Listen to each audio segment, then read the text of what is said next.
So ito ang unang pagkikita namin ni Amy. Yung pangalan? Amy. Ano? Amy. Amy? Late ko na na-realize parang sunod sa Jaime.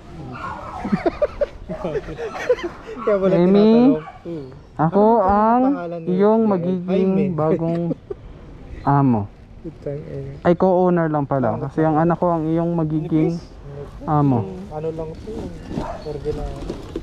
Pagka basa nga, kita ko Sana hindi umulan para hindi mabasa si Amy. Hindi pa kumakain yan, tubig lang yan. Dito mo na kayo ilagay? Wag, di makakahinga. Dito na lang safe pa. Pakainin mo na lang. Wet food ba papakain ka? Oh, wet food mo na. Tuwing kailan ko pakakain ng dry food? Kada umaga? Umaga dry food. Oo, yung kumbaga gawin mo lang tricks yung ano, yung wet. Di mo nila. Dry food umaga. Umaga, tapos gabi. Ang dry food. Ang wet food tanghali. Depende, mas maganda ang wet food kasi pagka gabi, yung syempre wet. Ay, di gabi lang ang wet food, umaga dry food. Gusto mo ng ano? Gusto mo nito? Lahat ng pinakain ko kanino eh. Pitan mo baka mamaya bumalay-balentok yan. May tali ka dyan? Sa harap mo na lang kaya. Hindi kaya. Alisin mo na Malaki to. muna to. Hindi kahit... Ito ang ilagay mo dyan sa ano. May tape ka naman dyan eh. Tape mo. Para sure.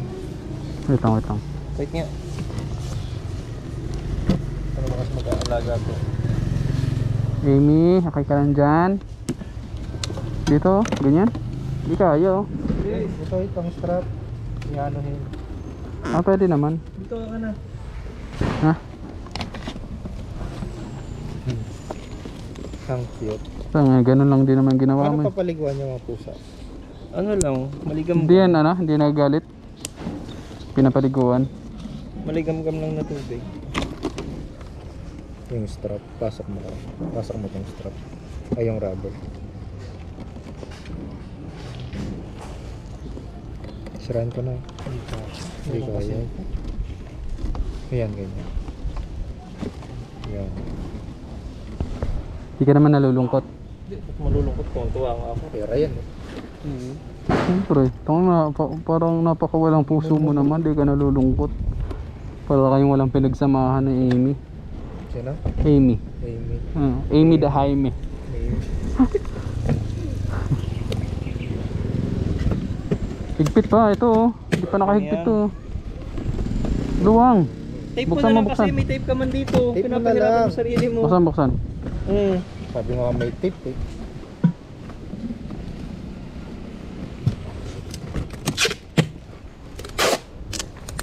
Oh, yun yung dikit. Pagka tinanggal ko to, nandiyan na yung dikit. Ito naman limit oh.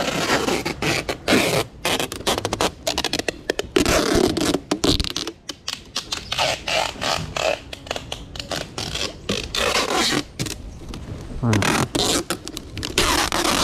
Sabi ko nga sa kanya, ligawan niya na yung Shifa. Hanggang December na lang yung rubber. Tinatolits.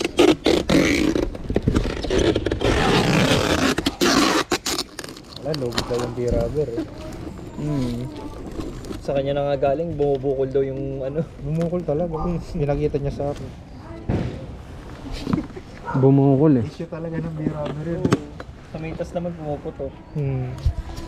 Ming ming ming ming ming ming ming ming. Amy! What? Lalaki to? Babae? Babae. Dahil. Jamie. Jaime. Babay na. Paalam ka na sa amo mong masama. Ilang mas na? Magtutu. Kala ko mag 3 months na yan. Hiniwalay mo agad sa parents niya. Ay hindi, dalawa sila. Buti nga nabawas-bawasan. Na-release na, yung ibang kapatid nito na-release na. Wala pa. Ito pa lang ang una na-release. Next week yung isa, yung kulay itim. Yung mga butiki mo? In-out ko na. Bakit? Dami ng breeder dito, puro galing man lang sa akin. Malaki na rin ang ano ko kasi din, kaya binitawan ko na. Malaki ng kita mo? Buti ka pa. Di ba maalog? Hindi. Stable na yan. Ano yun mo na lang, huwag masyado matagtag. Okay po. Breadto ko, malapit sa bed pa. Ha? Sa 27 pa dating yung breadto ko. Galing na ano? Galing US, US. Nike out.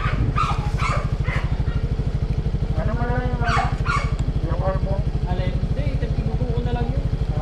kaya pa man? Gusto ko na lang. Ew. Lumot. Lumipad pa naman, wala pa mong problema. Baklas lang siya, gumanon lang. Tsaka nagka-crack. Stress yan. Di ba siya natakot? Ha? Kung gusto mo, dito mo na lang siya. Oh. May plastic ako dyan. Di makakagalaw dyan. Ha? Di makakagalaw. Yung mga ito kay Allen. Yung sasasagot kinuha na yung pusa. Oo. Dito lang yung nilagay. Ang laki na nga. Dalawa na. Dalawa. Pangalan ng Keno, Casey. Galing Sorsogon pa? So, kasama namin si Casey noon. Oh. Pinangalan namin Casey. Malaki na. Ayun na, nagmamiyaw na siya. Oh.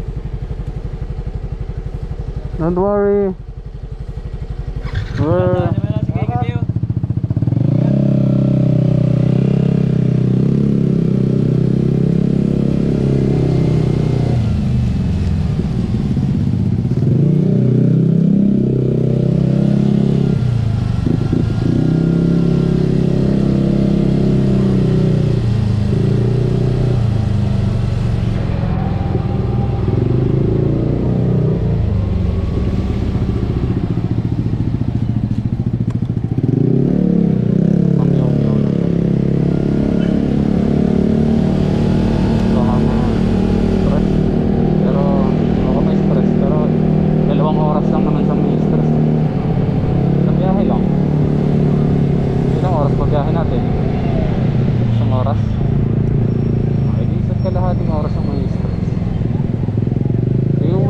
agad kasi sabi ng asawa ko dalhin ko pa daw dun sa San Miguel, makapagtripan pa to dun ng mga bata. Oo nga, kailan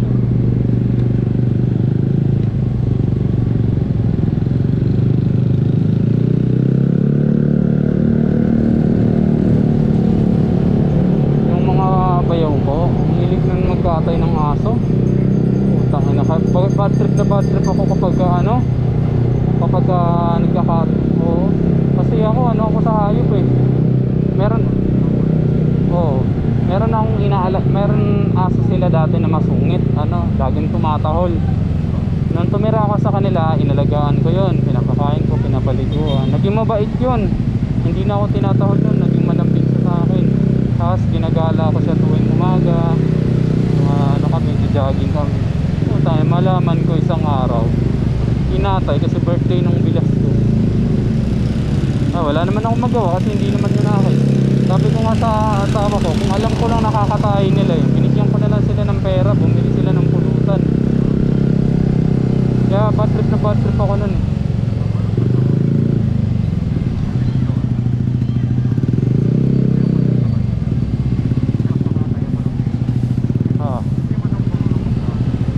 Ibe?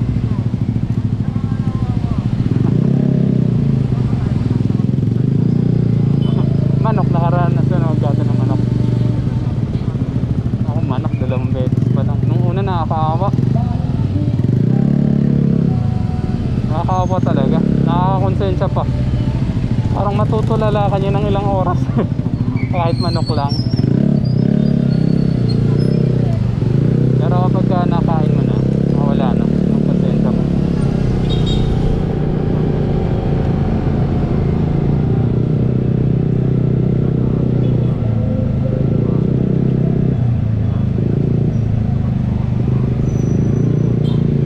Pero masarap yung aso na yan.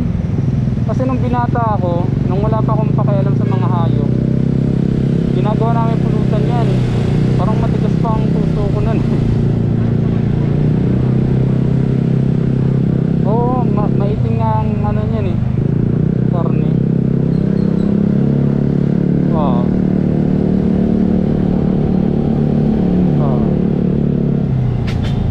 Pero nung nag-alaga na ako, lumambot ang puso ko sa mga hayop.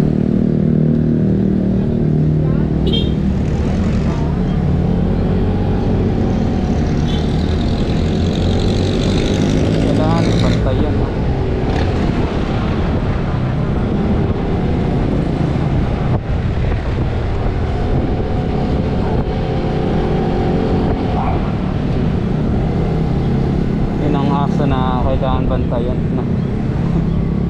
alaga ka na aso, maraming bantay sa bahay, no?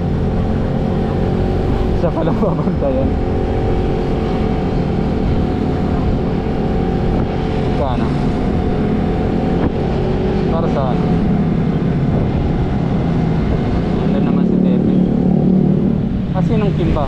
Kim ko? Ah, si Blackwing. Nandun naman si Bebe. Nina? Oo. Buti may mga nag-sponsor, no? Oh, yes na.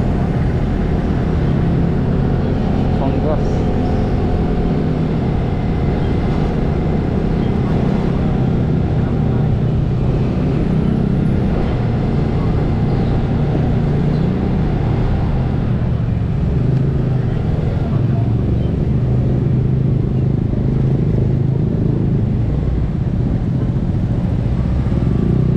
Jail, nilibre ko na lang. Pinalas lang, tsaka yung C60. Bagal nga, yung nabuhaw na nga, nagugutom na nga ako kanina. First time ko na. Ayun dati, nung ano, oo nga, mabilis yun. Masarap pa, no? Yung nanlibre si ano, si Lawrence Pimentel. Ayan. Oh, overtake na.